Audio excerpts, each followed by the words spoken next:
Sebab kata Tengku Mahkota Johor TMJ, when you have Ferrari, you need a Schumacher. That is Naso Isa, guys.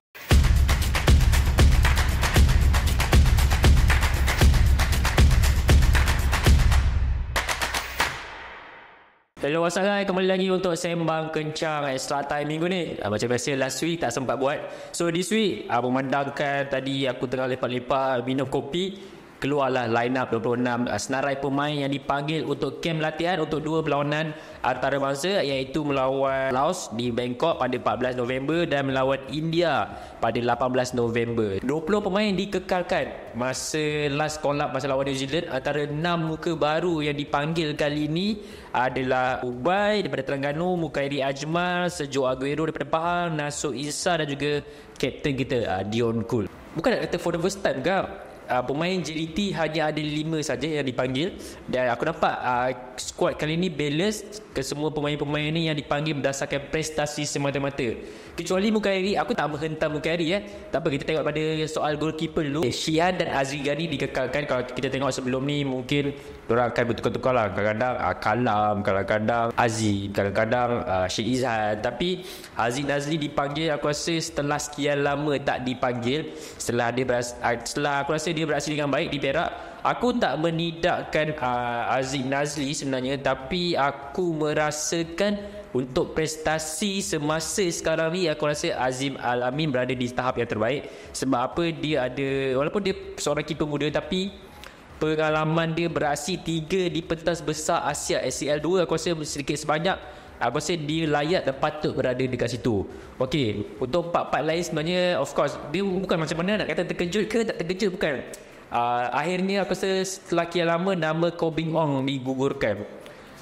Aku rasa fan-fan JDT pun perasan di mana Kobing Ong season ni jarang gila bermain, maupun di Liga ataupun di peringkat ACLE. So aku rasa dia still muda, baru berusia 33 tahun. Tapi mungkin di JDT aku rasa dengan Aribas ada dekat situ. Aribas ni dia fleksibel, boleh main kiri kanan. Dan sekarang ni kadang-kadang jadi bila dia main di Asia, left back dia guna Murillo dekat situ. Sikit sebanyak aku rasa persaingan tu menjadi sangat hebat untuk Kobing Ong. Tapi aku rasa still tak salah kalau Kobing Ong dipanggil pun masih boleh, sebab aku rasa pengalaman dia ada dengan pentas untuk melawan Laos dan India ni. Bukan nak kata bukan level kita, tapi aku rasa sikit sebanyak aku rasa dia masih ada kualiti yang baik dekat situ. Defending sebenarnya ni aku rasa ada Mat Dewis, ada Dion Kul kembali, dan ada Hari Aikal antara player tempatan yang aku rasa aku nampak progress dia. Macam aku cerita sebelum ni, aku jumpa dia pada Sukan C 2021, sampai sekarang aku nampak progress dia, dan dia antara yang diberi kepercayaan kapten hari tu untuk lawan Korea. Aku rasa dia ada momentum dan kualiti tu sebenarnya. Setelah Pau Mati ambil alih, dia kata dia cuba nak mixkan player muda, player senior, dan player naturalisasi dan player warisan. Dan aku rasa player muda kali ni dipanggil adalah Ubay. Dia left footed, jarang kita ada defender terbatas yang kaki kiri. Ubay ni prospek lah, dia baru berusia 20 tahun tak salah aku. Dan di mana season ni dekat musim ni dia kerap bermain, diberi peluang untuk bermain dalam kesebelasan utama. So aku rasa ini peluang terbaik untuk dia, untuk maybe belajar dengan player sini, dan juga maybe learn something from this collab lah. Untuk midfield pula sebenarnya, antara muka baru yang dipanggil adalah Mukairi Ajmal dan juga Sergio Aguero. Aguero ni dia fleksibel juga, dia boleh main center midfield, attacking midfield dan juga striker. Tapi aku nak sentuh Pak Mukairi, aku bukan rasa dia tak layak. Kita tahu kualiti Mukairi yang Mukairi ada, cuma sedikit muskil lah dekat situ, di mana Mukairi hanya sempat bermain 2 game setelah injet lama, iaitu menentang lawan JDT dia masuk kejap, dan juga lawan Kedah pun dia masuk kejap. Cuma aku rasa Mukairi ni mungkin ada midfielder yang lebih layak lagi boleh dipanggil. Sebab apa? Collab ini dia mungkin agak penting, sebab kita nak kejar mata ranking. Of course lawan Laos, lawan India, walaupun mungkin point tak banyak, tapi kita nak mengejar India. Walaupun impossible untuk mengejar India, tapi di saat akhir ni kau push lah habis-habisan kan. Aku rasa Pau Mati nampak kualiti yang dia ada.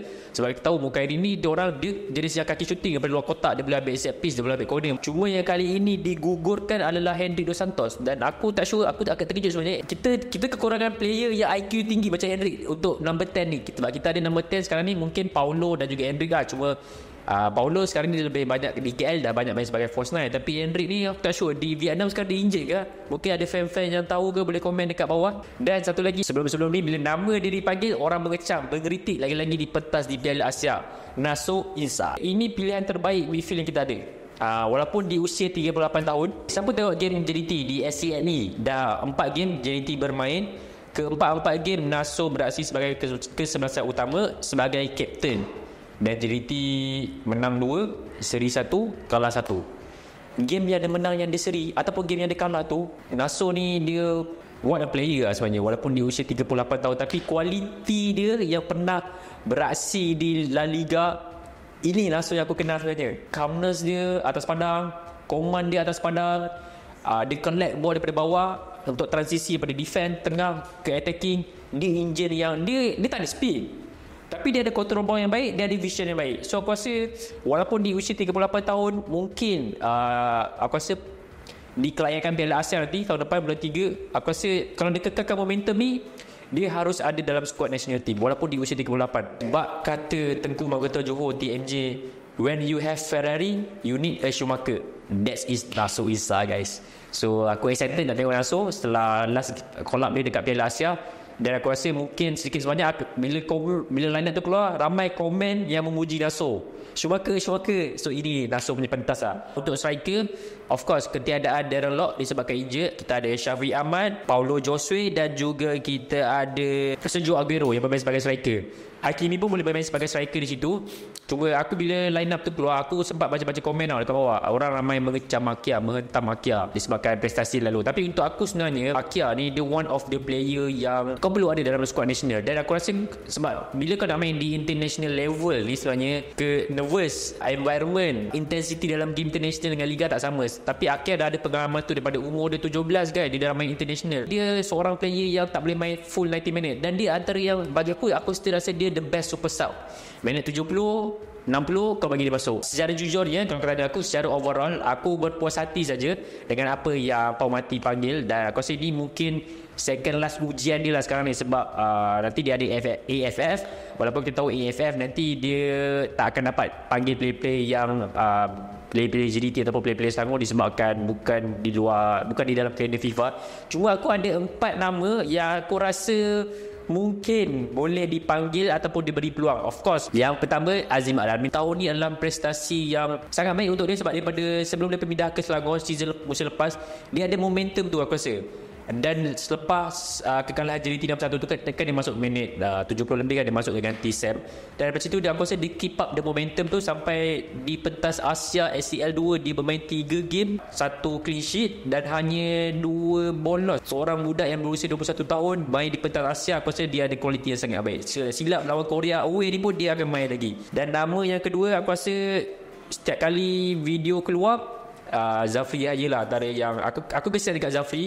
Setiap kali dia tak pernah buat debut lagi untuk national team, walaupun beberapa kali juga kerap dipanggil dalam camp Naltia, cuma diletakkan dalam bagusnya simpanan. Dan aku rasa untuk KL season ni, bila kita tengok dia bermain di Shopee Cup, dia ada buat gerakan-gerakan penting. Last masa game lawan Borneo FC tu, kau tahu gerakan Zafri Ayer gecek daripada tepi tu, dia cross dekat Brandon Gunn tu. Aku rasa itu dia sepatutnya diberi peluang lah untuk dalam squad kali ni. 2 nama underrated yang aku rasa mungkin harus diberi peluang adalah Jimmy Raymond daripada Cochin City. Aku rasa siapa-siapa peminat dekat Twitter mungkin banyak membaca, banyak orang keluarkan statistik Jimmy Raymond ni. Dia banyak menang aerial 2, dia banyak menang tackling, right back yang old school punya, naik turun dan juga lajing crossing. So aku rasa mungkin sikit sebanyak bagi dia peluang, kalau bukan kat sini di AFF nanti. Dan nama satu lagi, nama yang underrated aku rasa harus dipanggil adalah Gabriel Mistroy. Dah 2 season, daripada season lepas dia top scorer untuk Liga MFL, dan season ni walaupun belum berakhir tapi dia top scorer Liga MFL jarak 5-6 gol juga.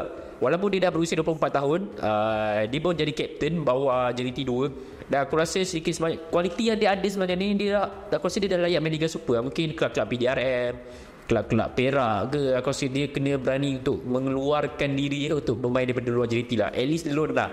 Dan aku nak tengok dia sebenarnya bermain di peringkat yang lebih tinggi. Sebab aku rasa di level bawah JDT 2 tu bukan dah level dia dah sebenarnya. Aku masih muskil lah sebab Richard Chin masih lagi tak dipanggil.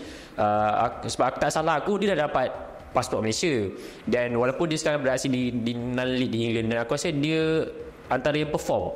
Every week ada score, every week ada assist. Cuma ramai komen-komentar tanya, mana Wan Kuzin, mana Wan Kuzin. Sabar guys, Wan Kuzin dikabarkan masih lagi dalam recovery. At least mungkin AFF ni korang akan dapat tengok ataupun kelayakan Piala Asia nanti pada bulan 3. Sesuatu yang besar bakal berlaku, yang dah digembar-gemburkan 15 bulan 12 nanti. Aku mungkin rumus kecil aku dengar ada beberapa player warisan daripada luar akan masuk Harimau Melaya. Nak tahu siapa? Nantikan. Apa pandangan korang? Apa mungkin korang boleh komen dekat bawah, siapa yang patut dipanggil kalau ada nama-nama yang korang rasa layak dipanggil, dan siapa yang korang rasa mungkin tak patut kot berada dalam skuad kali ni. Yang paling penting, kita ada 2 perlawanan. Lawan Laos 14 November dekat Thailand, dan melawan India away dekat India pada 19 November.